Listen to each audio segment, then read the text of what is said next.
I've got 12 o'clock, so I think it's time to begin. My name is Kim Stanger. I'm the co-chair of Holland & Hart's Healthcare Group, and I'm joined today by my partners Christy Kimball and Brad Cave. Given this extraordinary time we live in with the coronavirus outbreak, the pandemic, and everything that's going on, we thought that it might be helpful every Monday around noon to gather for a few minutes and just make sure our clients were aware of the developments for the past week. It's a different world that we live in now than it was a week ago. And so we wanted to just touch base, come to the highlights of some of the issues to make sure that our clients understand some of the things that took place.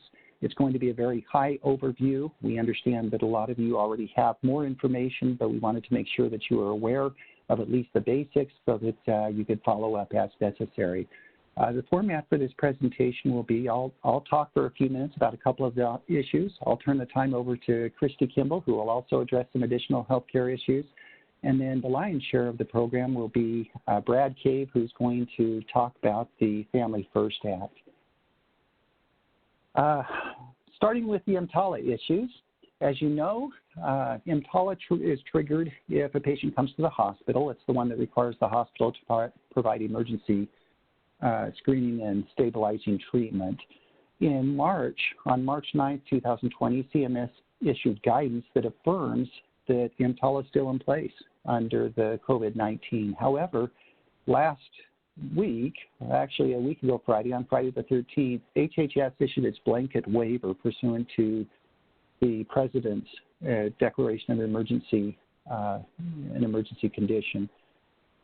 That blanket waiver waives some of the potential penalties under EMTALA and basically gives you a little bit of flexibility in how you handle COVID-19 cases.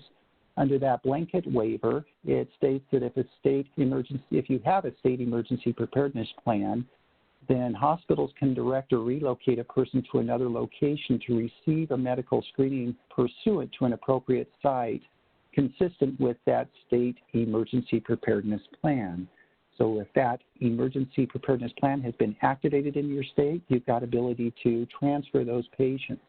If that hasn't been done, the waiver still allows hospitals to transfer an individual who has not been stabilized if the transfer is necessitated by the circumstances of the declared COVID-19 pandemic. So under this blanket waiver, you are going to have greater flexibility in order to handle transfers. We don't have a lot of detail concerning exactly how that's going to be applied. I think that the regulators will probably cut you quite a bit of slack for you hospitals, but just remember that. Otherwise, EMTALA is still in force. That means you have to jump through the regular hoops of making sure that those patients who show up at the hospital receive an appropriate screening exam. That screening exam generally has to be performed by a QMP. I know a lot of our hospitals, they're doing things like setting up tents, they're triaging, those types of things. According to the March 9th guidance, the government reaffirmed that generally that screening exam, not necessarily the triage, but the screening exam has to be performed by a QMP. So make sure that you're involving those QMPs in the process.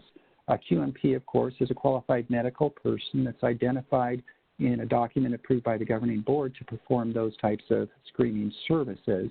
That can be a nurse, but you would need to make sure that your board has in some kind of a document, maybe an emergency resolution, that would authorize those nurses in order to act as QMPs to do the COVID-19 screening.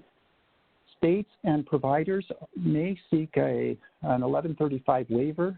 Christy will talk more about that, but some states or some healthcare providers, particularly hospitals, are considering seeking 1135 waivers that would allow them some flexibility in the EMTALA issues. The EMTALA issues are somewhat dynamic, so stay tuned on that, especially as we anticipate that the surge toward the hospitals is going to increase. The second issue I wanted to cover briefly are the telehealth rules. As you know, CMS drastically expanded Medicare payment for telehealth services. Now, note they expand Medicare payment. This doesn't necessarily mean that you can provide telehealth if it's otherwise prohibited under your state law. This just allows Medicare to pay for more telehealth services.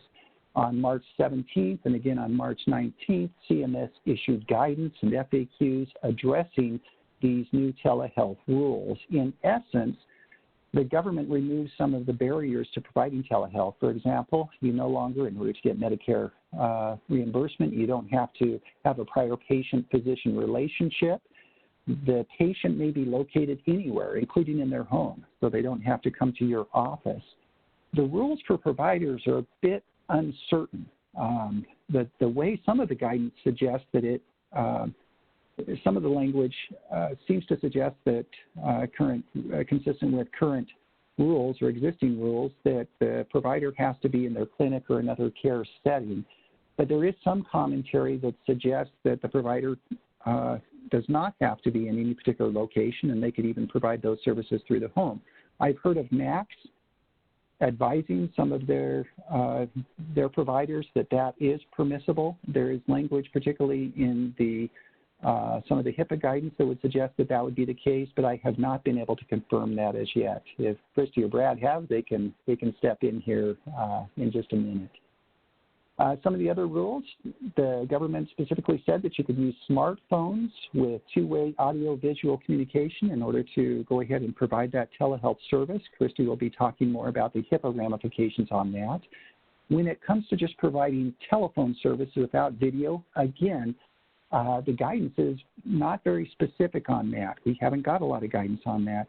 When you read the guidance that has come out with CMS, they talk about two-way audio-visual. So watch for the issue about whether or not just you can provide that telehealth services just through audio telephone contacts. Now remember, that doesn't necessarily mean that you're going to get paid for all these services from other payers. For example, from private payers or from Medicaid.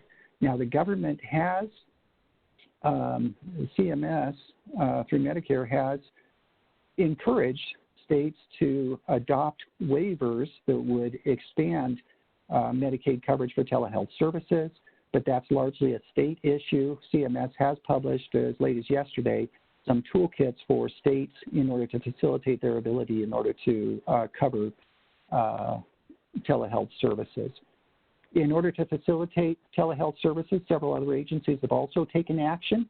As Christy's going to talk about, the OCR waives the HIPAA security rule for certain types of applications.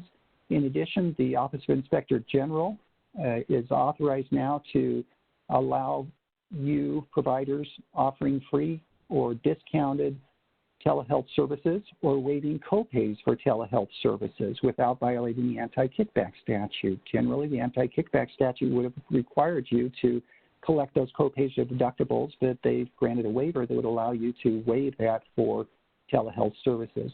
The DEA has also weighed in. They are allowing telehealth prescribing of controlled substances without a prior physician-patient relationship, so long as the practitioner is doing that in their usual course of their practice.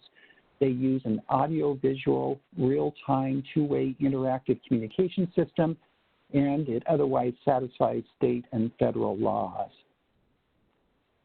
As I mentioned, those rules just apply to generally Medicare payment for the services. You still need to make sure that telehealth is allowed by your particular state. Some of the states, if not most of the states, have waived telehealth requirements. For example, I happen to be here in Idaho. Our state has waived their telehealth regulations that would have otherwise limited telehealth, and they expanded the opportunity so that they can cross state borders. So healthcare providers who are not licensed in Idaho can actually now engage in telehealth in Idaho during this pandemic. Other suggestions for making sure that you're going to be okay in providing telehealth: make sure you check your malpractice policies, that they're going to provide coverage. Make sure you comply with the applicable standard of care. Telehealth may or may not be consistent with the applicable standard of care, and right now we're not exactly sure how the whole pandemic is going to affect the standard of care, whether there will be a lesser standard of care applied to telehealth services in this particular situation. So make sure that it's consistent for the care you're providing, and make sure that you get an appropriate telehealth consent from the patient so they understand the risks and the benefits associated with that. A couple of other issues that we're watching. As I mentioned, the OIG has waived certain limitations that would prevent waiving of copays and deductibles. In addition, the March 13th HHS blanket waiver makes it possible for CMS to waive Stark penalties, but I have not yet seen any specific guidance concerning how that's going to be applied to Stark. A couple of other things, there has been guidance issued from OSHA and the FDA about safe workplaces and personal protective gear. If you haven't looked at that, you may want to monitor that. And as you probably know, the Cures Act is currently wending its way through Congress. We're keeping an eye on that to see what we get at the back end of this, which will offer more stimulus money in order to try to address this, as well as addressing some of the other problems. With that said, I'll turn the time over to Christy to cover additional issues. Thank you. This is Christy Kimball. I'm a partner at our Salt Lake City office. And I'm just going to quickly cover just an overview of HIPAA in the time of COVID-19, and then also talk about the Section 1135 waivers in case there's any desire by anybody out there listening to work on those requests. So first of all, just as a general overview in regard to HIPAA, and the HIPAA still applies even though there's a national, even when there's a state emergency. However, there are existing HIPAA exceptions that can be used to share needed information. And then I will, at the end of going through this HIPAA information, talk about a waiver that's available for covered hospitals, but it's very specific and it's limited. So it's not something that I think is going to be widely useful for a lot of those on the call. First of all, I just want to mention that just kind of a general overview again, that with HIPAA, generally, you need a patient's consent to share the protected health information of a patient unless there is an exception allowed under HIPAA. So here, presently, with the COVID-19 pandemic, I'm just going to go over the exceptions that are going to most commonly apply that you can utilize for purposes of sharing a patient's PHI, even without their agreement. So the first, of course, is the most common one, which is for treatment purposes. So, of course, if you need to disclose PHI that's necessary to treat a patient, get a consult, to transfer a patient, those are all reasons why providers are allowed to share protected health information. The next one that I think individuals don't use that often, but it may be one that will be applied here and can be utilized, is to prevent a serious and imminent threat. So a covered entity, anybody that's a healthcare provider, can share protected health information to anyone who is in a position to prevent or lessen a serious and imminent threat to the health or safety of a person or the public. Now, any such disclosure that you would make should be consistent with applicable state law and ethical standards. But Health and Human Services has said that they will defer to the judgment of the provider in these situations. So I don't think, as long as in good faith, a provider feels like, they will be preventing a serious and imminent threat to a person or the public, I think people should feel comfortable. So an example of this that I think, may come up is as there are more and more COVID-19 cases happening, the county, and state health departments will no longer be able to, they're not going to be tracking down those who may have been in close contact with patients. It will become impossible to do that as we get community spread. And we have too many cases to really allow that to effectively happen. So for example, I've had employers that have asked, if we have let's say an employee that we think might have COVID-19, they're telling us they're in the hospital, but we can't get any information. We don't know what's happening. Let's say they call the county health department. They call their, let's say, state's COVID-19 hotline looking for information because they're concerned about exposure that could happen to other employees. It may be that they just are not able to get the information through the public health authority. In that case, there could be, and I think this will happen on a limited basis, but for example, in this scenario, we could see the employer contacting the hospital that they were told that the patient was at and trying to get in contact with the treating provider and asking if the patient has been confirmed to have COVID-19. In a normal situation, I think most health providers would be a little bit nervous about sharing that information. But here, again, if it's to prevent a serious and imminent threat, and let's say the patient's unconscious, not otherwise able to consent, there's no, let's say, surrogate decision maker to authorize that disclosure. In that case, I think that would be reasonable to use the serious and imminent threat exception to at least tell the employer, yes, this patient has been confirmed with COVID-19, because that will put the employer in a position where they're able to then, work with the other employees that may have been exposed and try and prevent additional harm to others. The third and fourth exceptions, just to keep in mind, of course, is that HIPAA allows an exception for public health activities. So for your public health authorities, both federal and state, covered entities can provide sufficient information to allow them to appropriately respond to public health and safety issues. So when you are contacted by those officials, you are allowed to provide sufficient information that they're requiring of you. The fourth is to family, friends, and others involved in the patient's care. So if there are people that clearly are involved, you're certainly allowed to share that information with those that are involved in their care. In general, one thing that should be mentioned is that there will be more media requests coming for covered entities when it comes to COVID-19 patients. And of course, you've got to be very careful, and you should not be sharing, of course, a patient's PHI with media or anyone not involved in the patient's care without the authorization of the patient. So in keeping that in mind, always keep in mind that outside of the exception of disclosures for treatment purposes or what a public health authority is allowed under state or federal law to receive from you, always make sure that you're only providing the minimum necessary protected health information and no more. In regard to emergency situations, in the current scenario, HIPAA still applies in these emergency scenarios. Now, the Secretary of Health and Human Services, they have the authority to waive sanctions and penalties for violations of HIPAA during health emergencies.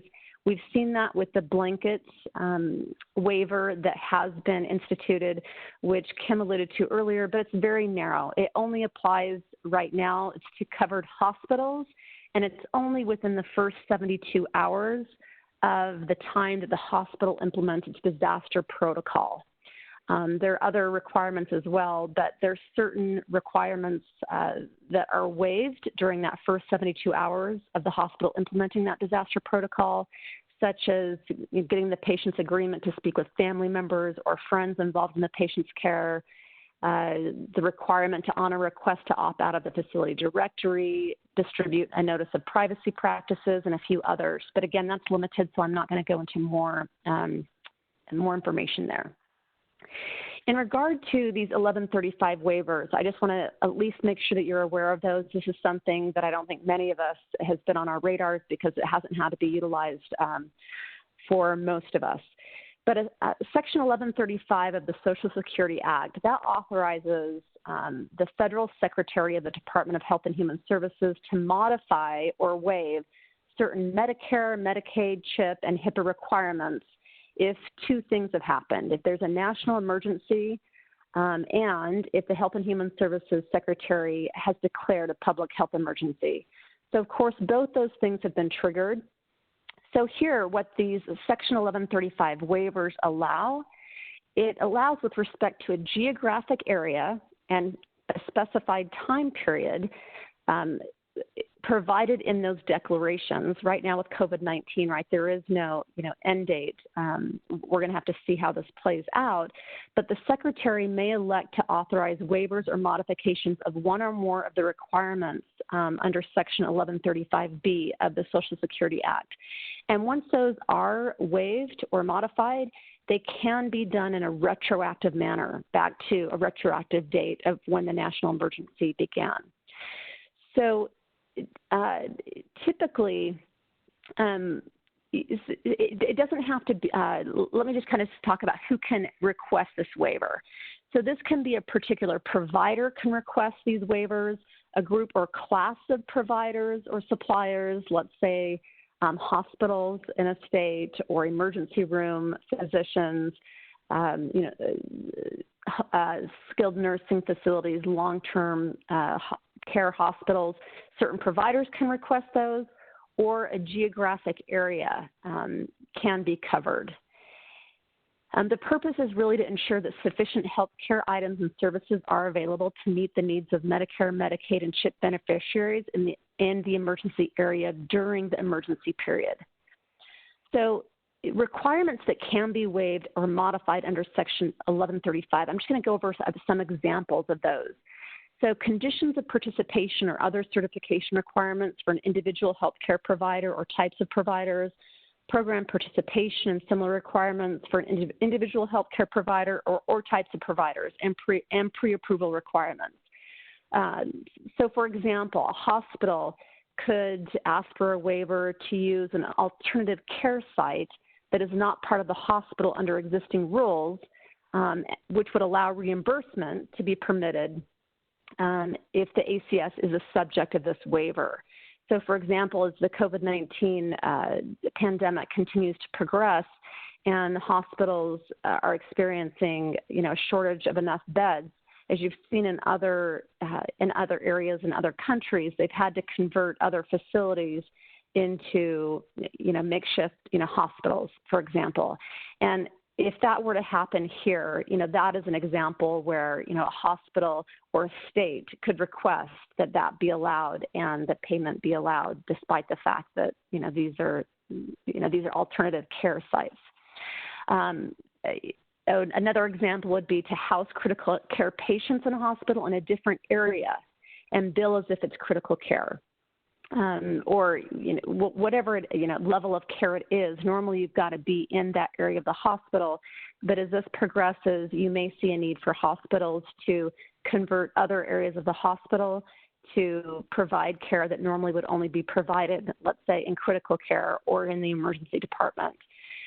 A few other examples that the government has provided is, let's say, ask for a waiver to close an emergency department of a hospital if it's allowed under state law due to capacity issues and the ability to see emergent patients due to the national emergency.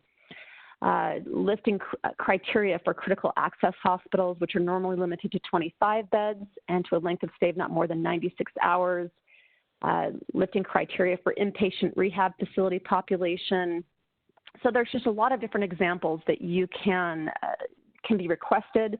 Home health agencies can request, certain waivers as well. And there are, again, long-term care hospitals. There are other facilities that can request these as well, including a skilled nursing facility. Some of the other waivers just that might be more applicable, requirements that physicians and other health professionals be licensed in the state in which they provide services. Deadlines and timetables for performance of required activities. For example, just today, there was a waiver that was granted, and this was a blanket waiver, but it granted exceptions from reporting requirements and extensions for clinicians and providers participating in Medicare quality reporting programs with respect to upcoming measure reporting and data submission for those programs. Normally, there are tight deadlines and you're required to submit on time. That was a blanket waiver that was just issued today. So there are a lot of different waivers. We just mentioned, HIPAA. There can be waivers. The only one currently in place is this one related to, hospitals and the 72 hours after they implement their emergency plan. Kim also mentioned EMTALA. There's a limited exception there, but again, only 72 hours for these hospitals. So as the one critical thing to remember is that under these Section 1135 waivers, only certain federal requirements relating to Medicare, CHIP, and HIPAA can be modified. It does not affect state laws or regulations. So even when you get such a waiver under this federal process, you've still got to make sure that you're following state laws or regulations, or that there is an applicable state waiver that's in place. Healthcare providers can submit these requests by emailing CMS, their regional office, and they're turning these around within the turnaround time is supposed to be 3 days, and I think these are going very quickly given the urgencies. Thus far, on a statewide basis, Florida and Washington have requested and been granted these statewide waivers. And you can view CMS's waivers for these states. If you were to, it's too long of a URL for me to read it out to you, but if you look at, it's under Medicaid.gov and then under state resources, or even if you Google search Medicaid Resource Center Disaster Response, Section 1135, you would find where they show what waivers have been granted and specifically what has been given. Washington State just received theirs. So we've now only got Florida and Washington that are statewide. But for example, in Washington, you've got, they're waiving for providers payment of the application fee to be a licensed provider. There are criminal background checks, site visits, in-state territory license requirements, waiver of prior auth, waiver for pre-admission. There's just a lot of different things. You can go and see exactly what is allowed in those waivers. We are getting requests now from different providers to discuss these waivers, and in some cases we might be working across different organizations to request, to see if we can get the states to request of CMS statewide waivers according to what they feel their healthcare entities in that state need. So to the extent that you feel that's something that is relevant and that would be useful for your facility, please feel free to reach out to us and we can certainly help with that process. With that, I'm going to turn it over to Brad, who's going to talk about some of these employment issues, but want to remind everybody that we'll be doing these webinars every week at noon Mountain Standard Time. And again, information is coming fast and furiously. It's tough for even us as healthcare attorneys to keep on top of all the changes that are coming out. But if that would be a good resource to you, please go ahead and join us.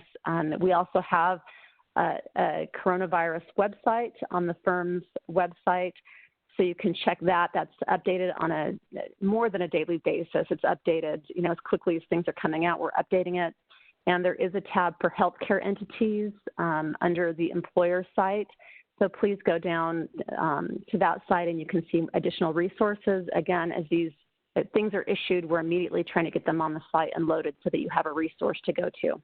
With that, I'll turn it over to Brad, and thank you for your time, everyone.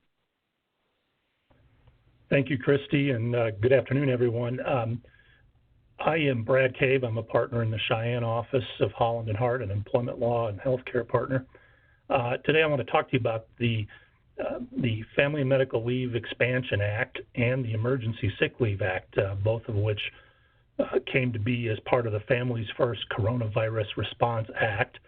And I also want to speak to you briefly about the EEOC's guidance about medical examinations and medical inquiries.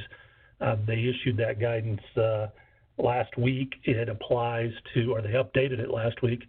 It applies to employers generally, but I think it provides healthcare employers with some special permission, if you will, to be pretty aggressive about managing employees' health during this time. So let's talk about the FMLA Expansion Act and the Emergency Sick Leave Act. Just a cautionary word, there's a lot we don't know about how these laws are going to apply. These laws fit together in interesting ways, but then in some ways they seem contradictory. There's a lot of unanswered questions. I'm a part of a couple of national listserv and discussion boards that are populated by employment lawyers from around the nation, and there's a huge amount of discussion about some of these issues to no definite end. So I'm going to tell you what I think, and we'll all find out together how these laws are going to be applied. So I'm going to kind of give you an overview of the key provisions of these laws that apply to all employers that are covered by the law, and then I'm going to spend some time talking about the healthcare provider specific provisions that might give you some relief in the healthcare industry. I think if you've paid any attention to what these laws require and you've thought about how you're going to comply while you continue to provide patient care to your patients, you've probably laid awake with some sleepless nights. And hopefully the provisions that are designed to assist healthcare providers will do that. So let's talk about the FMLA Expansion Act. Both these laws are effective no later than April 2nd. So that's what the laws say, no later than April 2nd. I suppose that means the Secretary of the Department of Labor has the authority to designate an earlier effective date. However, the Secretary is required to issue a notice and to issue some regulations, and I doubt that the Department of Labor is going to be able to get those done effectively prior to April 2nd. So I think April 2nd is the date that most of us are counting on as an effective date. So the FMLA Expansion Act applies only to situations where an employee is unable to work or telework due to the need to care for a child because the child's school is closed or the child's usual child care provider is unable to care for the child due to COVID-19. A couple of thoughts about that reason. Child is broadly defined. Doesn't have to be a legal or biological relationship between the employee and the child. It can be what's called in loco parentis. So if the employee is responsible in part for the day-to-day financial support and care of a child, that's good enough, even if there's no biological or legal relationship. Child is defined as under the age of 18. So even though it's an 18-year-old may still be a senior in high school, if they're 18 and they're home because their school is closed, the parent employee is not entitled to leave under the law. The child care provider definition is pretty broad as well. It incorporates another statutory definition that includes family-related child care providers. So, this could be grandma or a sibling who usually takes care of the kid, and they're unable to do so because of COVID-19. The Expansion Act, the FMLA Expansion Act, applies to all public sector employers, all public agencies, all political subdivisions, and all private sector employers with less than 500 employees. Now, that is a weird way to define the applicability of a statute. This is grafted onto the Family and Medical Leave Act, which applies to all public agencies and all private employers with 50 or more employees. So they've created this new leave for employers with less than 500 employees. I guess the Congress assumes that employers with more than 500 employees are going to have robust paid time off policies that are going to apply anyway. So the law creates rights for employees who have been employed by the employer for more than 30 calendar days.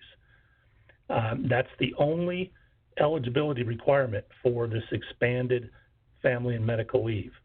The FMLA eligibility definitions do not apply to this kind of leave for this particular situation. So under the FMLA, the employer or the employee has to work at a work site where there are 50 or more employees within a 75-mile radius. They have to have been employed for 12 months. They have to have worked 1,250 hours in the last 12 months. None of those requirements apply to this particular kind of leave that has been added to the Family and Medical Leave Act. The only requirement has been employed for more than 30 calendar days. And the law does not state whether those have to be 30 consecutive days. Under the similar 12-month provision under the traditional FMLA, that's been interpreted to be 12 months over the last 7 years. So I would expect that this 30 calendar day requirement does not necessarily have to be 30 calendar days within, or consecutive calendar days. I think it could be 30 days at any time within a reasonable time in the past. So once an employee is eligible and they have the circumstance where they need to take care of a child due to the school or child care provider not being available because of COVID, then there's two rules about the pay that the employee receives under this act. for the first 10 days of the time off, the employee can use PTO at the employee's option, accrued PTO under your policy at the employee's option. The employer cannot require that to occur, and the employer cannot limit the use even by policy terms.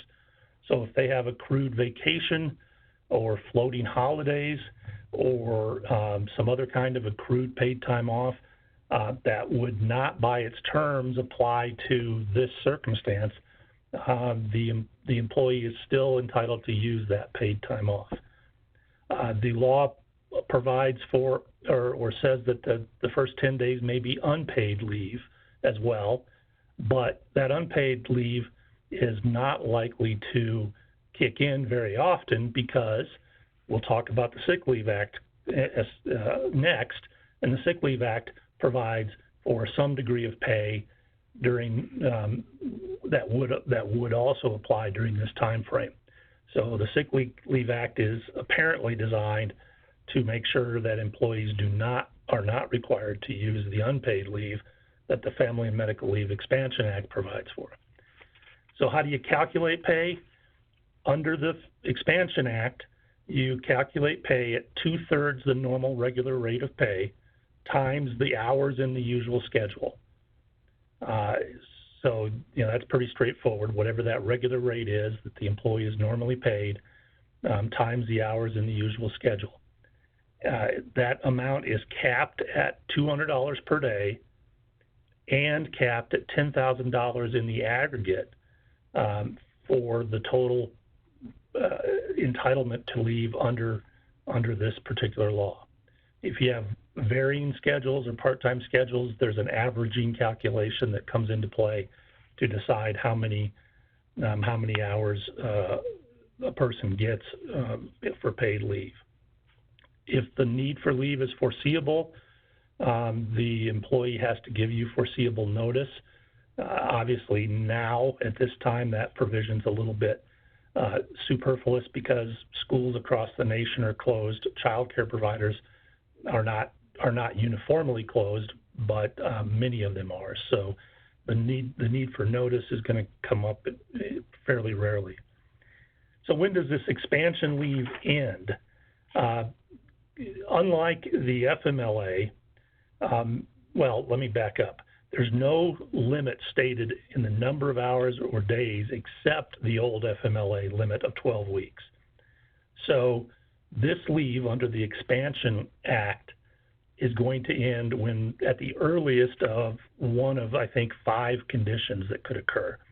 It's going to end when the employee has received their $10,000 in paid leave, when the employee's reason for the leave ends, in other words, when school goes back into session or they find another child care provider or their old child care provider reopens.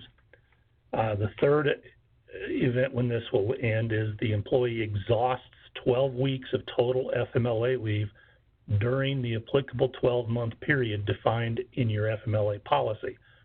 Nothing about this law says that an employee gets more than, or nothing about this law expands the 12-week in the 12-month period that is under traditional FMLA. This leave would also end when the public health emergency ends. I suppose that would require a presidential proclamation that the public health emergency is ended, or it will end when the law sunsets on December 31st of 2020. So barring those things happening, your employees will have the right to claim this leave up through December 31st of 2020, provided the public emergency continues. The law provides for reinstatement.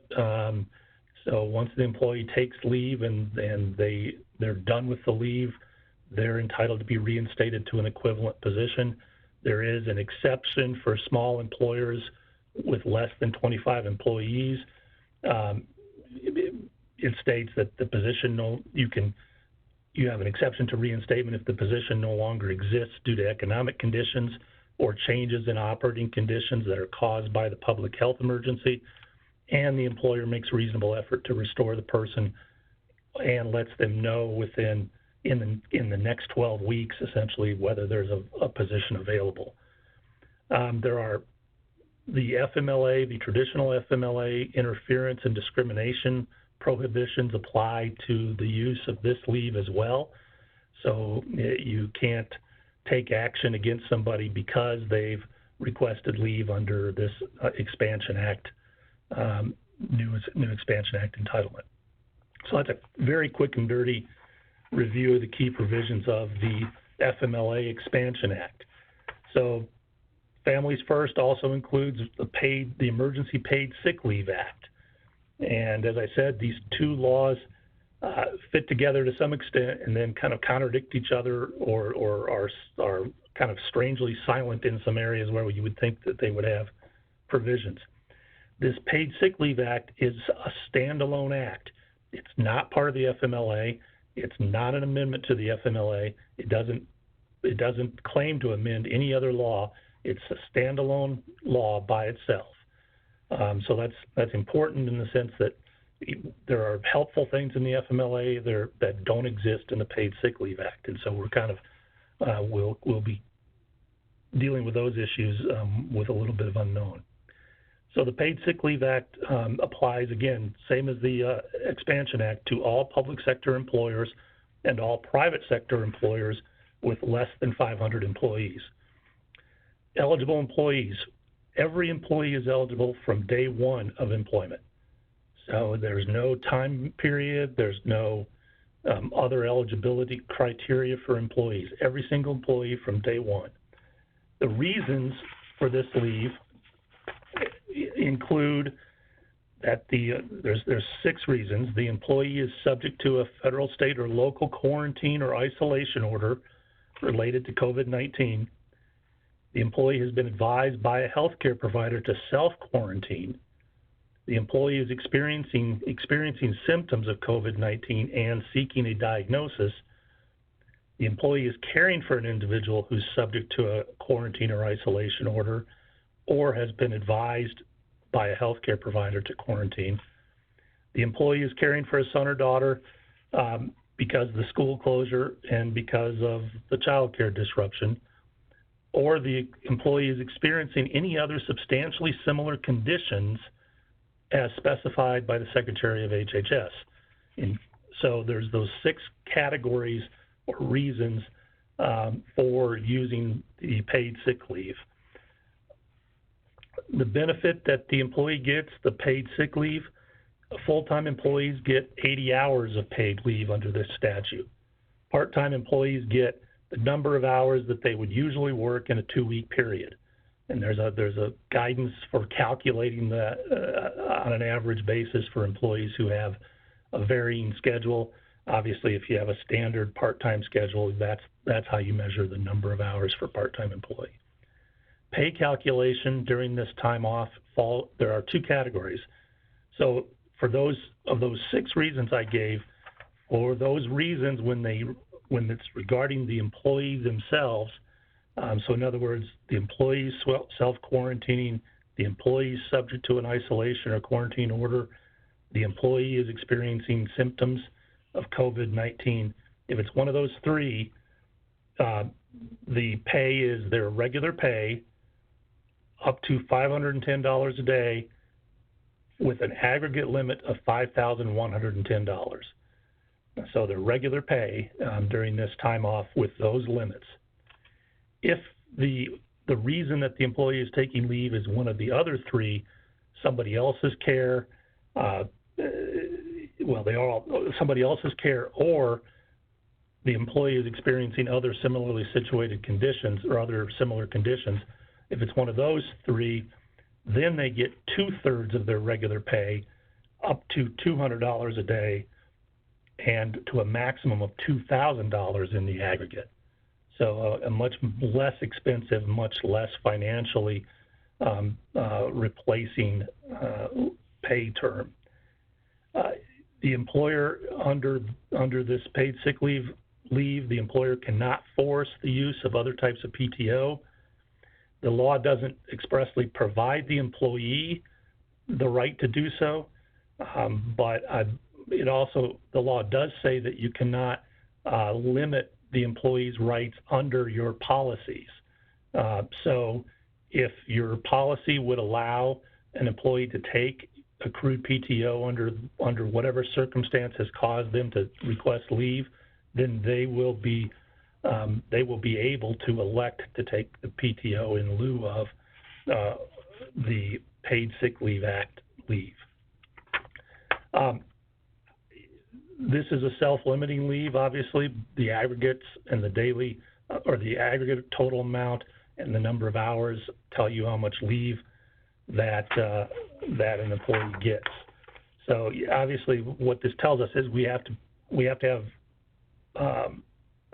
have processes in place to make sure we're accurately counting the kind of leave an employee is using. It looks to me like an employee could use paid sick leave for the first 2 weeks, then use their expanded FMLA leave going forward after that. If they're using accrued PTO, I don't believe that the use of accrued PTO counts against either of these kinds of leave. In fact, I'm sure that's the case. So employees may move from one kind of leave to another before they exhaust the kind of leave they started with. So it's going to be very important to track this kind of the leave that's being taken on a very precise basis. There are tax credits available under the Families First law for these additional expenses for these paid leave entitlements. And I'm not a tax lawyer, so I'm already treading on thin water here, or thin ice, I mean, but our tax lawyers tell us that it is a dollar-for-dollar credit, and employers are likely going to be able to recoup the entire cost of this through payroll tax credits. So there is some protection for the financial impact of this paid leave.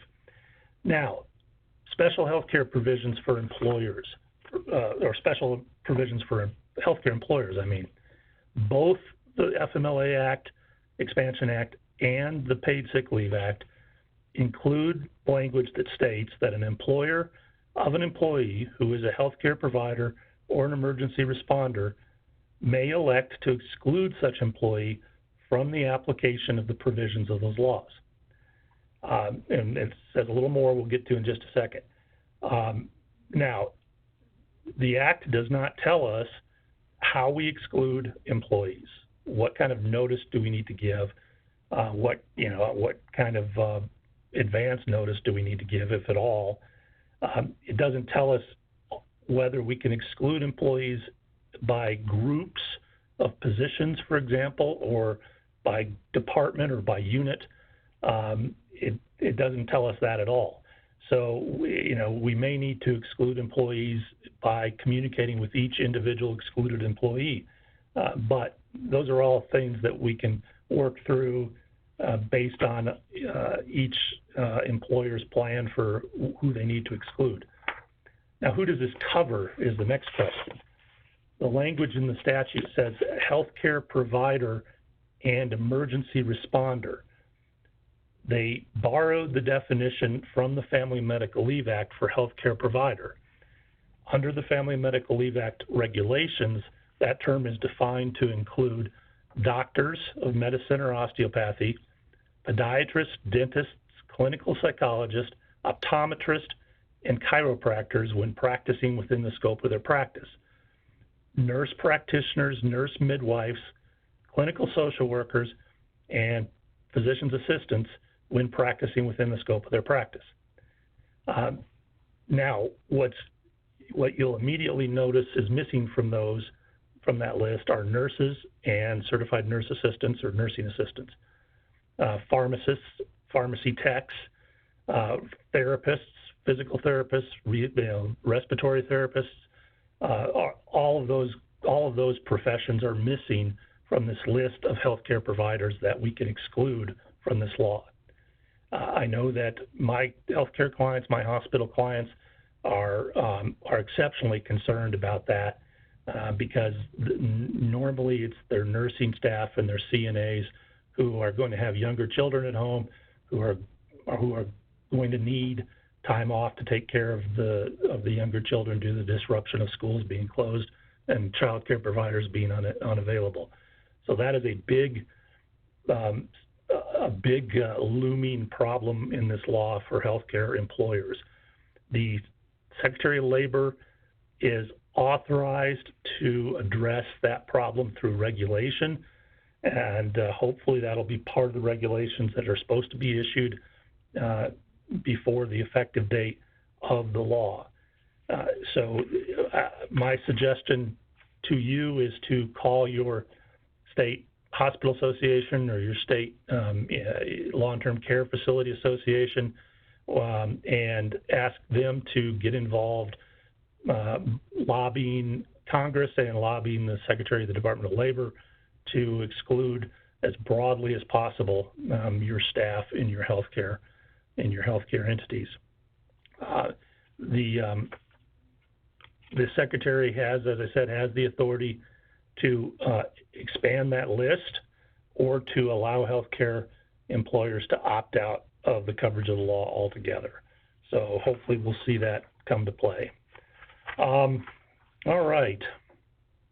We've had some questions. We've had a lot of questions about layoffs and about how do these laws affect our ability to trim our workforce, either because we have to close or because financially we can't afford to maintain our payroll. Nothing in either of these laws directly prohibits layoffs. Our advice to clients is, and it's difficult advice because it sounds and feels kind of heartless, but our advice to clients is if you think you're going to need to lay employees off, do it before April 2nd. Do it before they become entitled to these rules. Now that your options for doing that may be limited by collective bargaining agreement or by other state law, depending on some states. But analyze all those issues and get those layoffs done before these laws come into effect. It's not clear. Well, let me take the FMLA expansion first. Even if an employee is still employed on April 2nd and they take the expanded FMLA leave for child care purposes, the FMLA regulations are pretty clear that if they would have been laid off during the course of that leave, they can still be laid off, even though they're out on FMLA leave.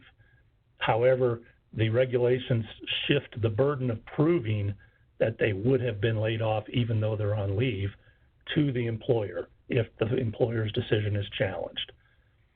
Under the Paid Sick Leave Act, which again is not part of the FMLA, the Paid Sick Leave Act says really nothing directly about layoffs, but it says that paid sick time provided to an employee under this act shall cease beginning with the employee's next scheduled work shift immediately following the termination of the need for paid sick leave.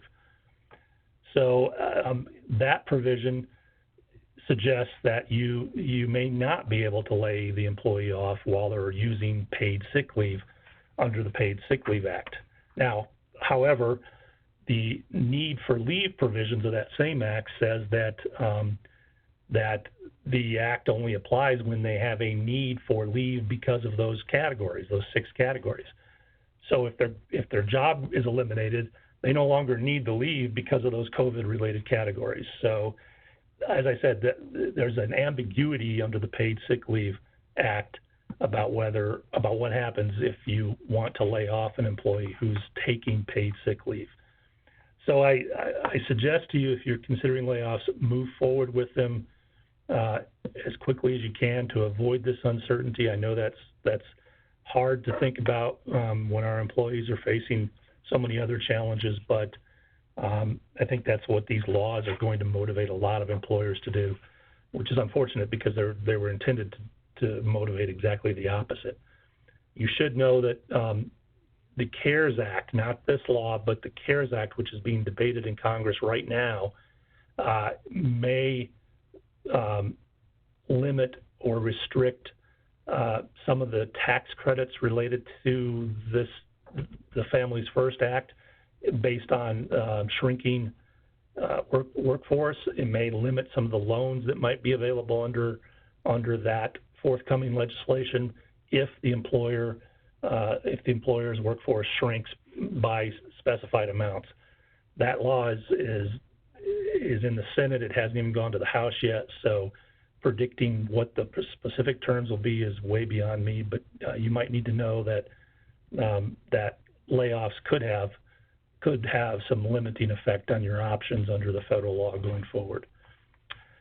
Let me shift now and talk about the EEOC's guidance in our last few minutes here. The EEOC's guidance, which they updated last week, is actually quite helpful for healthcare employers. Normally under the Americans with Disabilities Act and, primarily under the Americans with Disabilities Act, employers are prohibited from medical inquiries and medical examinations that could tend to provide disability-related information. And any information that's gathered about or as a result of a medical inquiry or examination has to be stored as a confidential medical record. The guidance that the EEOC published last week focuses or keys off the fact that there has been a pandemic declared, and because of that gives employers generally much more flexibility to ask employees about their health condition. The Q&A as part of the guidance says that employers can ask employees who call in sick whether they are experiencing symptoms of COVID-19. They can take the body temperature of employees who come to work to check to see if they're running a fever. They can require employees to stay home. If they have symptoms of COVID-19, they can send them home. If they notice those symptoms or the employee discloses those symptoms, they can require return to work certifications from physicians.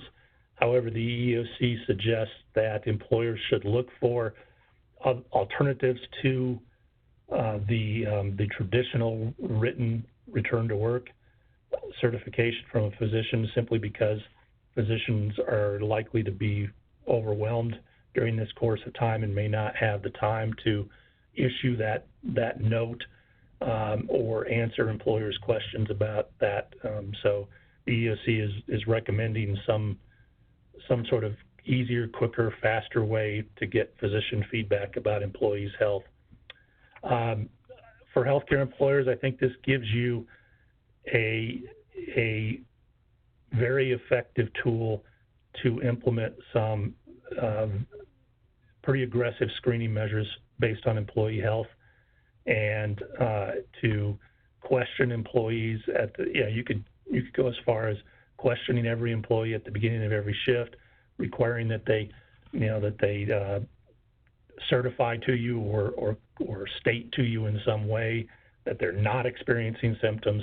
You can obviously take their temperature. That would have been prohibited prior to the pandemic, but the EEOC says you can do that now. I think this opens a lot of doors for healthcare employers to across your entire workforce to protect the remaining workforce as well as your patients from exposure to an employee who has COVID-19, and in many cases has COVID-19 and doesn't even know it, or doesn't suspect that they have all the symptoms. So this is useful. You can get this guidance on the EEOC's website, and I will spare my usual joke about the rarity of something useful coming from the EEOC. So that concludes what I have to say today. Challenging times. We'd certainly love to help you in any way we can. Our contact information is on the slide in front of you, and feel free to contact us with follow-up questions, and we will all get through this together.